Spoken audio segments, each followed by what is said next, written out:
নমস্কার বন্ধুরা, সবাই কেমন আছেন? আমি বিনাল। আমি দীর্ঘ 5 বছরের বেশি সময় ধরে শেয়ার বাজারের সাথে যুক্ত আছি।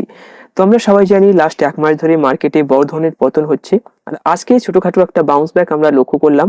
নিফটি 250 পয়েন্টের উপরে গিয়ে ক্লোজিং করেছে। ব্যাংক নিফটি 650 পয়েন্টের উপরে গিয়ে কিন্তু এখানে ক্লোজিংটা করেছে। নিফটি নেগেটিভে ওপেনিং করেছিল এবং লাস্টে ক্লোজিংটা কিন্তু ভালো ধরনের এখানে পজিটিভে ক্লোজিং করেছে। তো কোন কোন কারণগুলো রয়েছে মার্কেটে যে বাউন্স ব্যাকটা হলো, এটার পিছনে কোন কোন ফান্ডামেন্টাল কারণগুলো উঠে আসছে সেটা নিয়ে ডিসকাশন করব। তার সাথে সাথে নিফটি 50 ব্যাংক নিফটি লেভেলগুলো নিয়েও ডিসকাশন করব। দেখুন, মার্কেট যখন কন্টিনিউয়াসলি নিচের দিকে আসে সেই সময় আমরা যদি ফান্ডামেন্টালি ভালো ধরনের স্ট্রং স্টককে বাই করি, সেক্ষেত্রে আমরা কম রিস্কে কিন্তু কম সময়ের মধ্যে ভালো ধরনের রিটার্ন পেতে পারি। আর কোন কোন স্টকগুলো কিনলে এই মুহূর্তে বেস্ট হবে সেটা নিয়ে অলরেডি আমি একটা ভিডিও বানিয়ে রেখেছি, আমি আই বটমে লিঙ্ক দিয়ে দেবো, আপনারা চাইলে ভিডিওটি চেক করতে পারেন। তো ভিডিওটি শুরুর আগে সবাইকে রিকোয়েস্ট করব, যারা ভিডিওটি প্রথমবার দেখছেন অথবা এখনো পর্যন্ত চ্যানেলটিকে সাবস্ক্রাইব করেননি, দয়া করে চ্যানেলটিকে সাবস্ক্রাইব করে রাখবেন। আপনি এই চ্যানেল থেকে ট্রেডিং এবং শেয়ার বাজার সম্পর্কিত যাবতীয় তথ্য সম্পূর্ণ ফ্রিতে আপডেট পেয়ে যাবেন। তো আসুন দেরি না করে আজকের ভিডিওটি এবার আমরা শুরু করি। তো আসুন প্রথমে আমরা জেনে নিই কোন কারণগুলোর জন্য বাজারে আজকে ছোটখাটো একটা বাউন্স ব্যাক আমরা লক্ষ্য করলাম। তারপর আমরা নিফটি 50 ব্যাংক নিফটির লেভেলগুলো নিয়ে ডিসকাশন করব। তো আসুন দেখে নিই কি বলছে। পশ্চিম এশিয়ার যুদ্ধের কারণে চলতি মাসের শুরুর দিকে যে অস্থিরতা তৈরি হয়েছিল, আজকের এই র্যালি তার বিপরীতে একটি স্বস্তিদায়ক খবর। তো কি বলছে আসুন জেনে নিই। আজকের বাজার উত্থানের প্রধান কারণগুলি কি রয়েছে। তো ফার্স্ট যে পয়েন্ট এখানে উঠে আসছে সেটা হচ্ছে জ্বালানি সরবরাহের দুশ্চিন্তা হ্রাস। তো আসুন দেখে নিই কি বলছে। হরমুজ প্রণালী দিয়ে জাহাজ চলাচলের জন্য একটি আন্তর্জাতিক জোট পাহারা দেওয়ার প্রস্তুতি নিচ্ছে। মানে তারা কিন্তু এখানে পাহারা দিচ্ছে এই জন্য যে এখানে কোন কোন দেশ এই হরমুজ প্রণালীটিকে ব্যবহার করছে, সেই জন্য কিন্তু তারা এখানে একটা পাহারা দেওয়ার প্রস্তুতি নিচ্ছে। এই খবরে বিনিয়োগকারীদের ভয় কিছুটা কমেছে। তার সাথে সাথে এখানে আর একটা নিউজ রয়েছে। নিউজটা কি দেখুন, এখানে হরমুজ প্রণালী দিয়ে আগে শুধুমাত্র চীন এবং রাশিয়ার জাহাজ ছাড়া হচ্ছিল, ভারতের জাহাজ কিন্তু ছাড়া হচ্ছিল না। তারপর ভারতের যে বিদেশ মন্ত্রী রয়েছে তারা কিন্তু সেখানে আলোচনা করেছে তাদের সাথে, ইরানের সাথে, এবং সেখান থেকে জানানো হয়েছে যে ভারতের জাহাজও কিন্তু ছাড়া হবে। রিসেন্টলি আমরা সবাই নিউজ দেখেছি যে ভারতের জাহাজ কিন্তু এখানে মুম্বাই বন্দরে কিন্তু এখানে চলে এসছে তেল নিয়ে। তো তেলের জাহাজ যেহেতু এখানে ছাড়া হয়েছে, সেক্ষেত্রে কিন্তু তেলের দামে কিছুটা পতন আমরা লক্ষ্য করেছি এবং এটা কিন্তু একটা পজিটিভ নিউজ মার্কেটের জন্য। তো আসুন দেখে নিই নেক্সট পয়েন্ট আমাদেরকে কি বলছে। নেক্সট পয়েন্ট বলছে সাফল্যের সাথে জ্বালানি পরিবহন। কি বলছে, গত সপ্তাহে ভারতের দুটি এলপিজি কার্গো জাহাজ শিবালিক এবং নন্দা দেবী নিরাপদে হরমুজ প্রণালী অতিক্রম করেছে। এর ফলে দেশে জ্বালানি সংকটের তাৎক্ষণিক আশঙ্কা কমেছে, যা বাজারে ইতিবাচক প্রভাব ফেলেছে। তো বুঝতে পারছেন যে এখানে হরমুজ প্রণালী ব্যবহার করে তারা কিন্তু জাহাজগুলো যেগুলো ছিল, আমাদের এই দুটো জাহাজের নামও কিন্তু এখানে দিয়েছে, এই জাহাজগুলো কিন্তু জ্বালানি নিয়ে এখানে ভারতে ফিরেছে। তো সেটার কারণে এখানে জ্বালানির মূল্য বৃদ্ধির যে আশঙ্কাটা ছিল সেটা কিন্তু এখানে কমেছে। তো আসুন দেখে নিই নেক্সট পয়েন্ট আমাদেরকে কি বলছে। তো নেক্সট পয়েন্ট বলছে কূটনৈতিক অগ্রগতি। আসুন দেখে নিই কি বলছে। পররাষ্ট্রমন্ত্রী এস জয়শঙ্করের ইরান সংক্রান্ত ফলপ্রসূ আলোচনার মন্তব্য বাজারে আশার আলো দেখিয়েছে। এর ফলে অনেক বিনিয়োগকারী আবার শেয়ার কেনায় আগ্রহী হয়েছেন।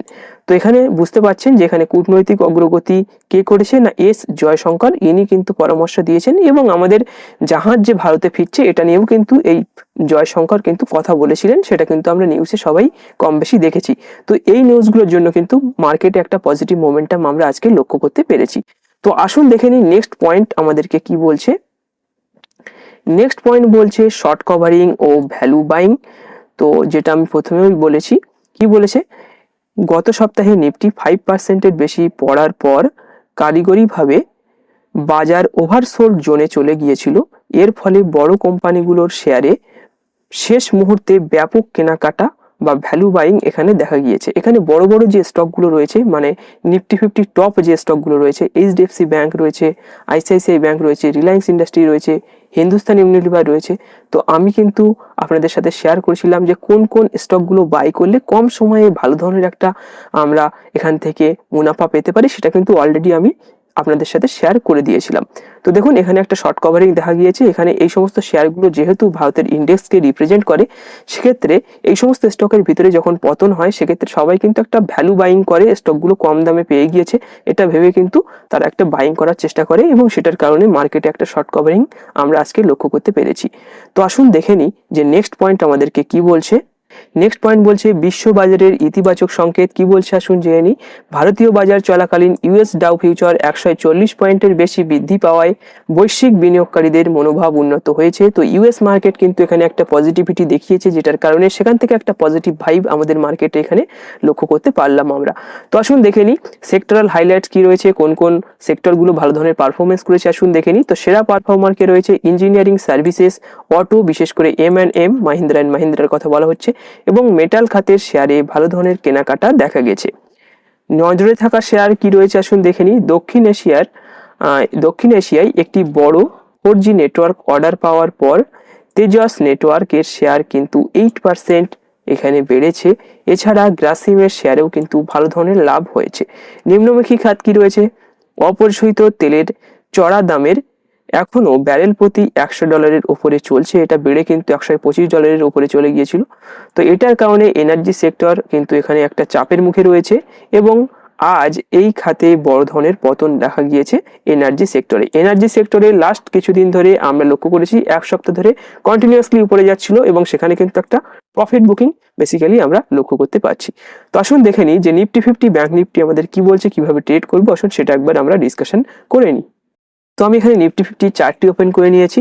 তো দেখুন এখানে নিফটি 50 একটা সাপোর্ট লেভেলের উপরেই কিন্তু এখনো পর্যন্ত ট্রেড করছে। এখানে একটা স্ট্রং সাপোর্ট লেভেল যেটা রয়েছে সেটা কিন্তু আপনি দেখতে পাচ্ছেন এখানে 22,814 যে লেভেলটা রয়েছে এটা কিন্তু একটা স্ট্রং সাপোর্ট লেভেল, ডেস সাপোর্ট লেভেল। কিভাবে আপনি দেখবেন, দেখুন এই জায়গাটা থেকে কিন্তু বারবার বাউন্স ব্যাক করেছে আর এখানে আপনি দেখতে পাচ্ছেন কাছাকাছি যে রেজিস্ট্যান্স লেভেল এই মুহূর্তে লক্ষ্য করা যাচ্ছে সেটা কিন্তু ঠিক এই লেভেলটাই লক্ষ্য করা যাচ্ছে।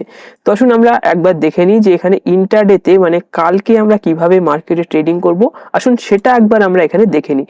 তো আমি এখানে 15 মিনিটের ক্যান্ডেলস্টিক হিসাবে নিফটি চার্টটিকে ওপেন করে নিয়েছি। তো আসুন দেখে নিই যে কিভাবে ট্রেডিং করব। তো দেখুন এখানে যে লেভেলটায় নিফটি ট্রেড করছে এই লেভেলটা কিন্তু রেজিস্ট্যান্স লেভেলের কাছাকাছি রয়েছে, তবু আমরা ঠিক এই লেভেলটায় কোনো কিছু করব না। এটা কিন্তু একটা হাফ মাঝখানে নিফটি ক্লোজ হয়ে আছে, এখানটায় কোনো ভালো ধরনের লেভেল কিন্তু নেই আর অনেকটাই শর্ট কভারিং হয়ে গিয়েছে, যেহেতু সেক্ষেত্রে এখানে শর্ট করলেও কিন্তু একটা সমস্যা হয়ে যেতে পারে। কিভাবে ট্রেড করব আসুন জেনে নিই। দেখুন যে লেভেলটা এখানে নিফটি চলছে এই লেভেলটা থেকে মার্কেট যদি বা নিফটি যদি ঠিক এই লেভেলটায় আছে মানে 23,775 লেভেলে যত সময় না আসবে তত সময় কিন্তু আমরা শর্ট পজিশন এখানে ওপেন করব না। কেন করব না, অলরেডি মার্কেটের ভিতরে অনেক বড় ধরনের একটা কিন্তু ডাউনফল হয়ে গিয়েছে, এখান থেকে একটা শর্ট কভারিং হওয়ার কিন্তু সম্ভাবনা এখানে লক্ষ্য করা যাচ্ছে।